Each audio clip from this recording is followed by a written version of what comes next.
The United States now confronts graver threats to its security than it has in decades, perhaps ever. Never before has it faced four allied antagonists at the same time: Russia, China, North Korea, and Iran, whose collective nuclear arsenal could within a few years be nearly double the size of its own. Not since the Korean War has the United States had to contend with powerful military rivals in both Europe and Asia. And no one alive can remember a time when an adversary had as much economic, scientific, technological, and military power as China does today. The problem, however, is that at the very moment that events demand a strong and coherent response from the United States, the country cannot provide one. Its fractured political leadership, Republican and Democratic, in the White House and in Congress, has failed to convince enough Americans that developments in China and Russia matter. Political leaders have failed to explain how the threats posed by these countries are interconnected. They have failed to articulate a long-term strategy to ensure that the United States, and democratic values more broadly, will prevail. Chinese President Xi Jinping and Russian President Vladimir Putin have much in common, but two shared convictions stand out. First, each is convinced that his personal destiny is to restore the glory days of his country's imperial past.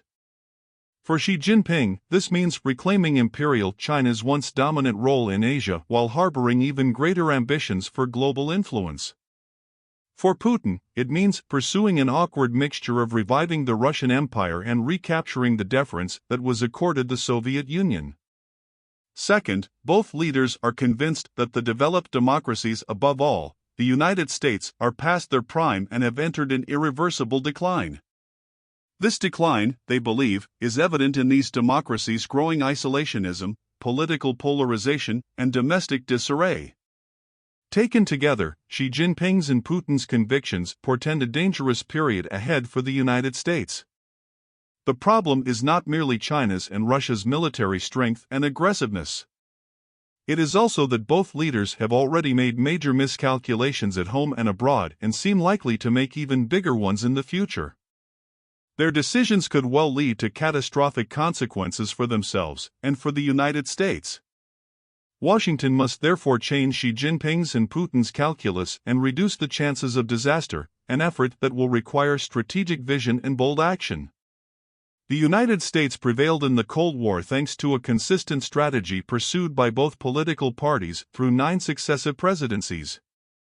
It needs a similar bipartisan approach today. Therein lies the rub. The United States finds itself in a uniquely treacherous position, facing aggressive adversaries with a propensity to miscalculate yet incapable of mustering the unity and strength necessary to dissuade them.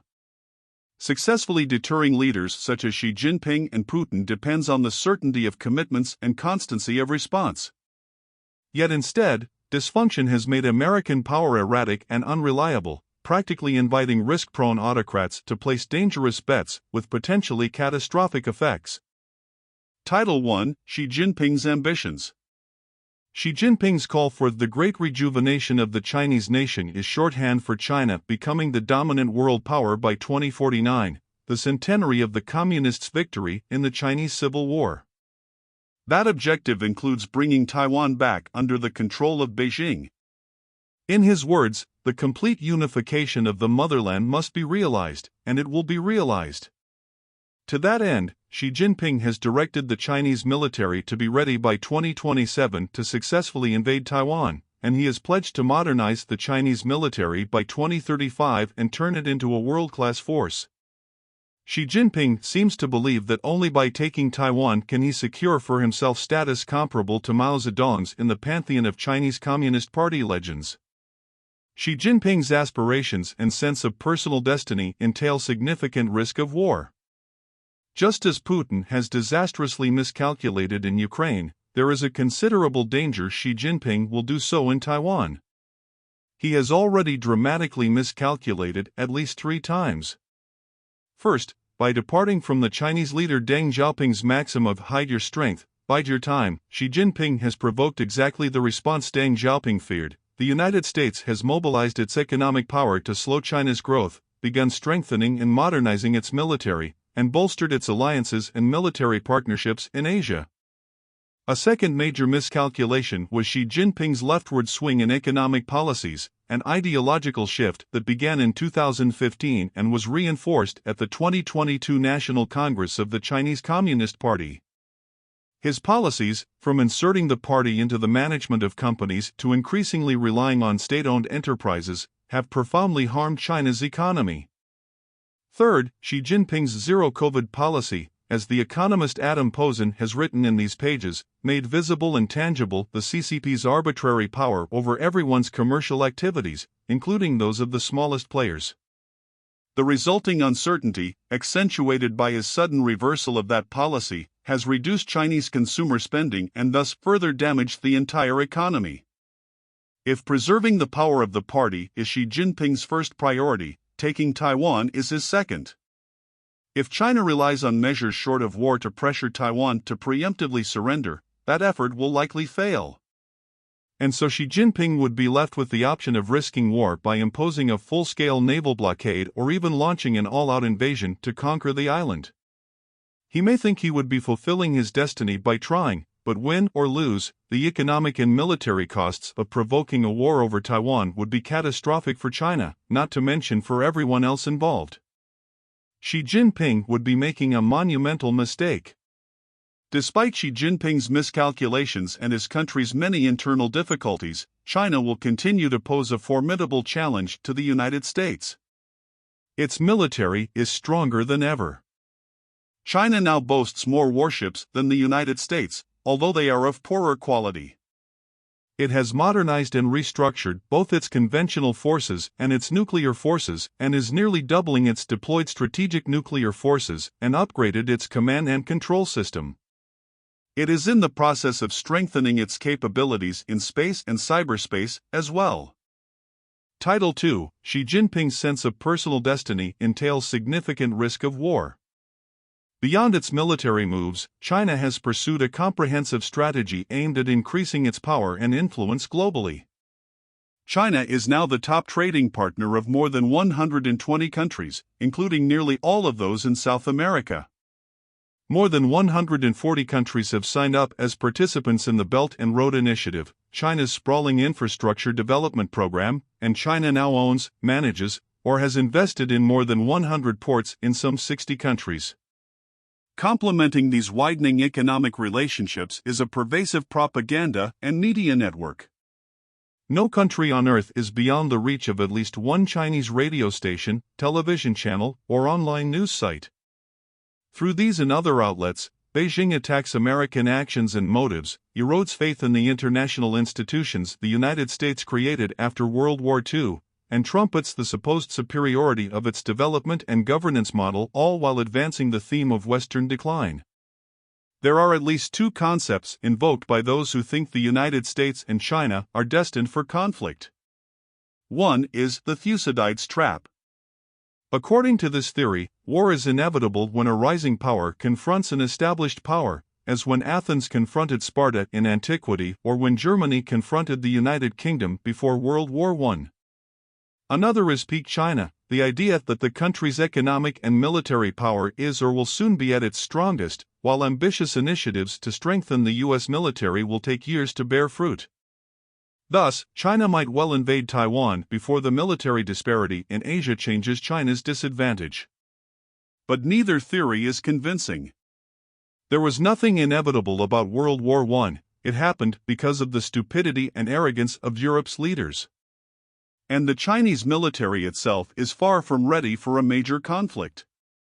Thus, a direct Chinese attack on or invasion of Taiwan, if it happens at all, is some years in the future. Unless, of course, Xi Jinping grievously miscalculates again. Title 3: Putin's Gamble.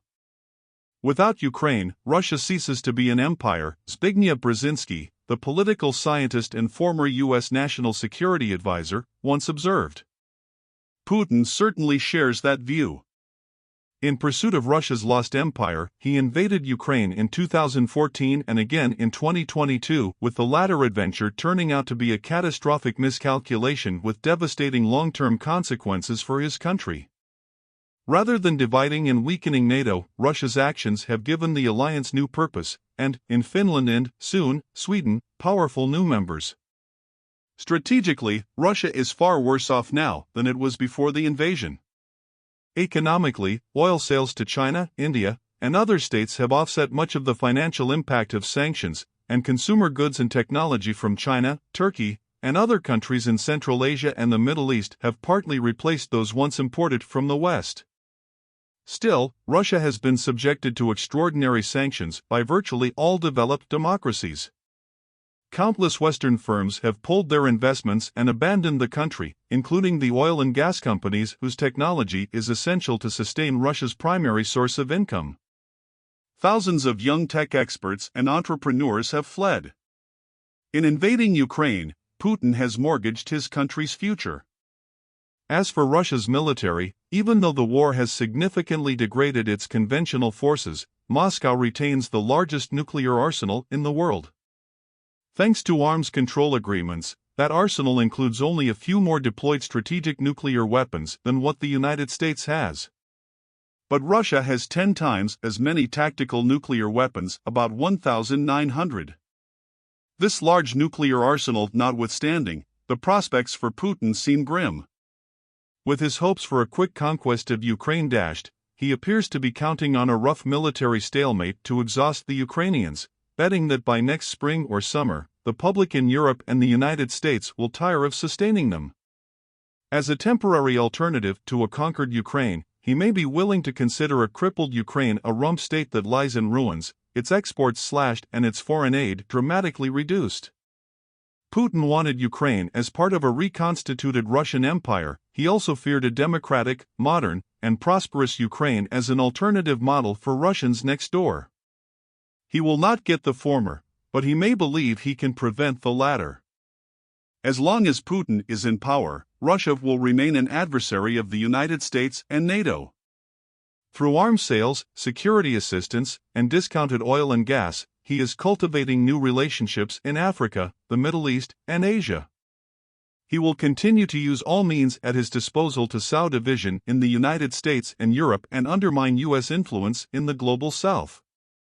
Emboldened by his partnership with Xi Jinping and confident that his modernized nuclear arsenal will deter military action against Russia, he will aggressively continue to challenge the United States. Putin has already made one historic miscalculation. No one can be sure he will not make another. Title 4: America Impaired. For now, the United States would seem to be in a strong position vis-a-vis both China and Russia. Above all, the U.S. economy is doing well. Business investment in new manufacturing facilities, some of it subsidized by new government infrastructure and technology programs, is booming. New investments by both government and business in artificial intelligence, quantum computing, robotics, and bioengineering promise to widen the technological and economic gap between the United States and every other country for years to come. Diplomatically, the war in Ukraine has handed the United States new opportunities. The early warning that Washington gave its friends and allies about Russia's intention to invade Ukraine restored their faith in U.S. intelligence capabilities. Renewed fears of Russia have allowed the United States to strengthen and expand NATO, and the military aid it has given Ukraine has provided clear evidence that it can be trusted to fulfill its commitments. Meanwhile, China's economic and diplomatic bullying in Asia and Europe has backfired, enabling the United States to strengthen its relationships in both regions. The U.S. military has been healthily funded in recent years, and modernization programs are underway in all three legs of the nuclear triad: intercontinental ballistic missiles, bombers, and submarines. The Pentagon is buying new combat aircraft, F-35s, modernized F-15s, and a new, sixth-generation fighter, along with a new fleet of tanker aircraft for in-flight refueling. The Army is procuring some 24 new platforms and weapons, and the Navy is building additional ships and submarines. The military continues to develop new kinds of weapons, such as hypersonic munitions, and strengthen its offensive and defensive cyber capabilities. All told, the United States spends more on defense than the next 10 countries combined, including Russia and China. Sadly, however, America's political dysfunction and policy failures are undermining its success. The U.S. economy is threatened by runaway federal government spending. Politicians from both parties have failed to address the spiraling cost of entitlements such as Social Security, Medicare, and Medicaid. Perennial opposition to raising the debt ceiling has undermined confidence in the economy, causing investors to worry about what would happen if Washington actually defaulted.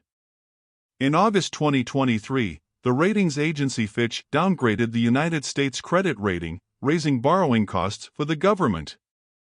The appropriations process in Congress has been broken for years. Legislators have repeatedly failed to enact individual appropriations bills, passed gigantic omnibus laws that no one has read, and forced government shutdowns. Title 5. As long as Putin is in power, Russia will remain a U.S. adversary. Diplomatically, former President Donald Trump's disdain for U.S. allies, his fondness for authoritarian leaders, his willingness to sow doubt about the United States' commitment to its NATO allies, and his generally erratic behavior undermined U.S. credibility and respect across the globe. But just 7 months into the administration of President Joe Biden, the United States' abrupt, disastrous withdrawal from Afghanistan further damaged the rest of the world's confidence in Washington. For years, U.S. diplomacy has neglected much of the global South, the central front for non-military competition with China and Russia. The United States ambassadorships are disproportionately left vacant in this part of the world. Beginning in 2022, after years of neglect, the United States scrambled to revive its relationships with Pacific Island nations, but only after China had taken advantage of Washington's absence to sign security and economic agreements with these countries. The competition with China and even Russia for markets and influence is global. The United States cannot afford to be absent anywhere. The military also pays a price for American political dysfunction, particularly in Congress. Every year since 2010, Congress has failed to approve appropriations bills for the military before the start of the next fiscal year. Instead, legislators have passed a continuing resolution, which allows the Pentagon to spend no more money than it did the previous year and prohibits it from starting anything new or increasing spending on existing programs. These continuing resolutions govern defense spending until a new appropriations bill can be passed, and they have lasted from a few weeks to an entire fiscal year. The result is that each year, imaginative new programs and initiatives go nowhere for an unpredictable period. The Budget Control Act of 2011 put in place automatic spending cuts, known as sequestration, and reduced the federal budget by $1.2 trillion over 10 years. The military, which then accounted for only about 15% of federal expenditures, was forced to absorb half that cut, $600 billion. With personnel costs exempted, the bulk of the reductions had to come from maintenance, operations, training, and investment accounts. The consequences were severe and long-lasting. And yet, as of September 2023, Congress is headed toward making the same mistake again. A further example of Congress letting politics do real harm to the military is allowing one senator to block confirmation of hundreds of senior officers for months on end, not only seriously degrading readiness and leadership but also, by highlighting American governmental dysfunction in such a critical area, making the United States a laughingstock among its adversaries. The bottom line is that the United States needs more military power to meet the threats it faces, but both Congress and the executive branch are rife with obstacles to achieving that objective. Title 6. Meeting the Moment. The epic contest between the United States and its allies on one side and China, Russia, and their fellow travelers on the other is well underway. To ensure that Washington is in the strongest possible position to deter its adversaries from making additional strategic miscalculations, U.S. leaders must first address the breakdown in the decades-long bipartisan agreement with respect to the United States' role in the world. It is not surprising that after 20 years of war in Afghanistan and Iraq, many Americans wanted to turn inward, especially given the United States' many problems at home. But it is the job of political leaders to counter that sentiment and explain how the country's fate is inextricably bound up in what happens elsewhere. President Franklin Roosevelt once observed that the greatest duty of a statesman is to educate. But recent presidents, along with most members of Congress, have utterly failed in this essential responsibility. Americans need to understand why U.S. global leadership, despite its costs, is vital to preserving peace and prosperity. They need to know why a successful Ukrainian resistance to the Russian invasion is crucial for deterring China from invading Taiwan. They need to know why Chinese domination of the Western Pacific endangers U.S. interests. They need to know why Chinese and Russian influence in the global South matters to American pocketbooks. They need to know why the United States' dependability as an ally is so consequential for preserving peace. They need to know why a Chinese-Russian alliance threatens the United States. These are the kinds of connections that American political leaders need to be drawing every day. It is not just one Oval Office address or speech on the floor of Congress that is needed. Rather, a drumbeat of repetition is required for the message to sink in. Beyond regularly communicating to the American people directly, and not through spokespersons, the president needs to spend time over drinks and dinners and in small meetings with members of Congress and the media making the case for the United States leadership role. Then, given the fragmented nature of modern-day communications, members of Congress need to carry the message to their constituents across the country. What is that message? It is that American global leadership has provided 75 years of great power peace, the longest stretch in centuries.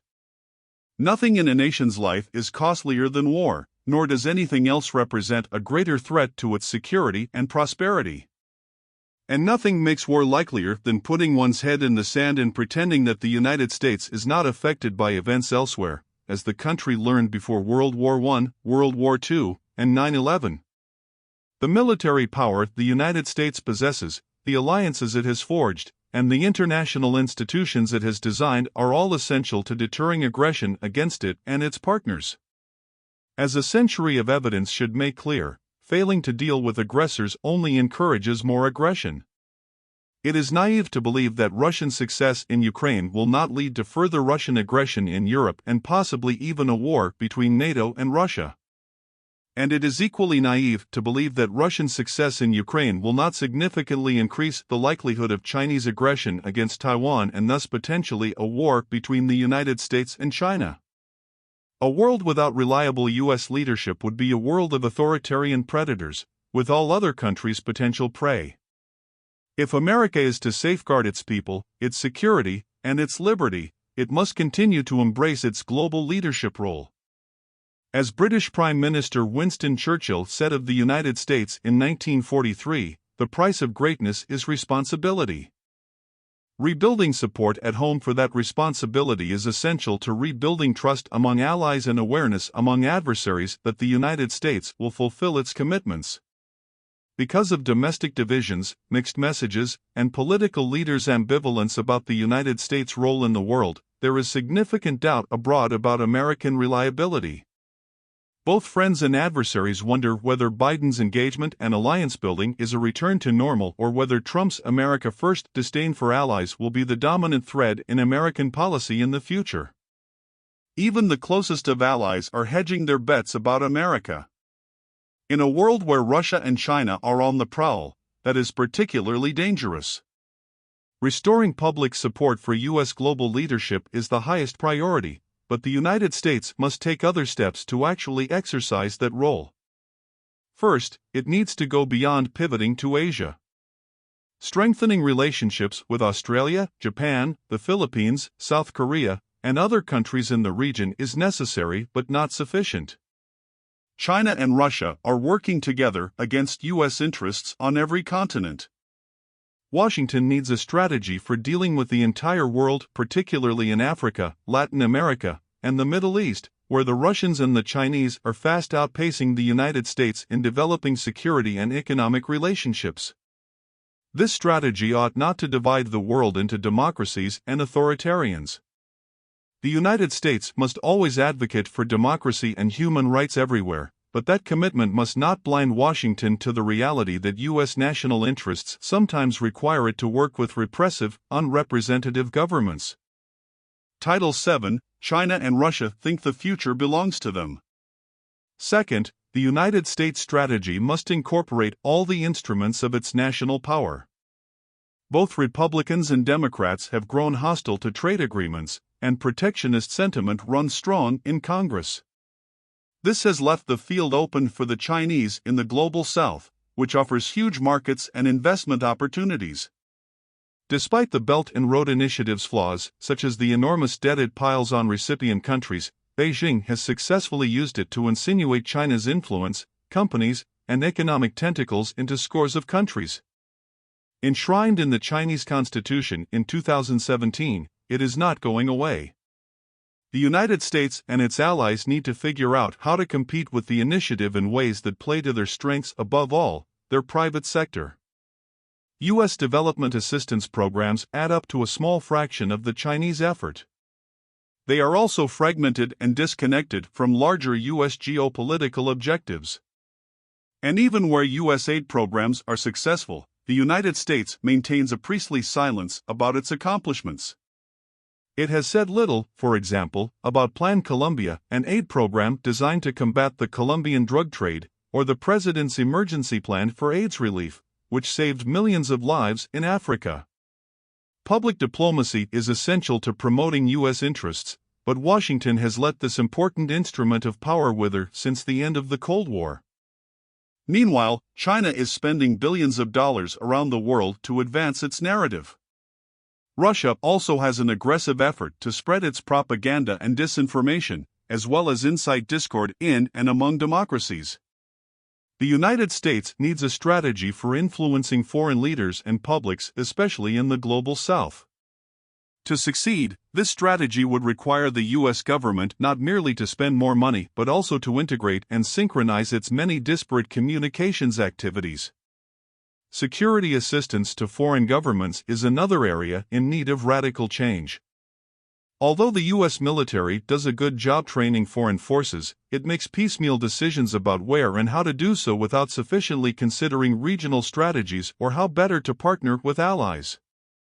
Russia has increasingly provided security assistance to governments in Africa, especially those with an authoritarian bent, but the United States has no effective strategy to counter this effort. Washington must also figure out a way to accelerate the delivery of military equipment to recipient states. There is now a roughly $19 billion backlog of weapons sales to Taiwan, with delays ranging from 4 to 10 years. Although the holdup is the result of many factors, an important cause is the limited production capacity of the U.S. defense industry. Third, the United States must rethink its nuclear strategy in the face of a Chinese-Russian alliance. Cooperation between Russia, which is modernizing its strategic nuclear force, and China, which is vastly expanding its once small force, tests the credibility of the U.S. nuclear deterrent, as do North Korea's expanding nuclear capabilities and Iran's weapons potential. To reinforce its deterrent, the United States almost certainly needs to adapt its strategy and probably needs to expand the size of its nuclear forces, as well. The Chinese and Russian navies are increasingly exercising together, and it would be surprising if they were not also more closely coordinating their deployed strategic nuclear forces. There is broad agreement in Washington that the U.S. Navy needs many more warships and submarines. Again, the contrast between politicians' rhetoric and action is stark. For a number of years, the shipbuilding budget was basically flat, but in recent years, even as the budget has increased substantially, continuing resolutions and execution problems have prevented the Navy's expansion. The main obstacles to a bigger Navy are budgetary, the lack of sustained higher funding to the Navy itself, and, more broadly, underinvestment in shipyards and in industries that support shipbuilding and ship maintenance. Even so, it is difficult to discern any sense of urgency among politicians for remedying these problems anytime soon. That is unacceptable. Finally, Congress must change the way it appropriates money for the Defense Department, and the Defense Department must change the way it spends that money. Congress needs to act more quickly and efficiently when it comes to approving the defense budget. That means, above all, passing military appropriations bills before the start of the fiscal year, a change that would give the Defense Department badly needed predictability. The Pentagon, for its part, must fix its sclerotic, parochial, and bureaucratic acquisition processes, which are especially anachronistic in an era when agility, flexibility, and speed matter more than ever. Leaders in the Defense Department have said the right things about these defects and announced many initiatives to correct them. Effective and urgent execution is the challenge. Title 8: Less talk, more action. China and Russia think the future belongs to them. For all the tough rhetoric coming from the U.S. Congress and the executive branch about pushing back against these adversaries, there is surprisingly little action. Too often, new initiatives are announced only for funding and actual implementation to move slowly or fail to materialize altogether. Talk is cheap, and no one in Washington seems ready to make the urgent changes needed. That is especially puzzling, since at a time of bitter partisanship and polarization in Washington, Xi Jinping and Putin have managed to forge impressive, if fragile, bipartisan support among policymakers for a strong U.S. response to their aggression. The executive branch and Congress have a rare opportunity to work together to back up their rhetoric about countering China and Russia with far-reaching actions that make the United States a significantly more formidable adversary and might help deter war. Xi Jinping and Putin, cocooned by yes-men, have already made serious errors that have cost their countries dearly. In the long run, they have damaged their countries. For the foreseeable future, however, they remain a danger that the United States must deal with. Even in the best of worlds, one in which the U.S. government had a supportive public, energized leaders, and a coherent strategy, these adversaries would pose a formidable challenge. But the domestic scene today is far from orderly. The American public has turned inward, Congress has descended into bickering, incivility, and brinkmanship, and successive presidents have either disavowed or done a poor job explaining America's global role. To contend with such powerful, risk-prone adversaries, the United States needs to up its game in every dimension. Only then can it hope to deter Xi and Putin from making more bad bets. The peril is real.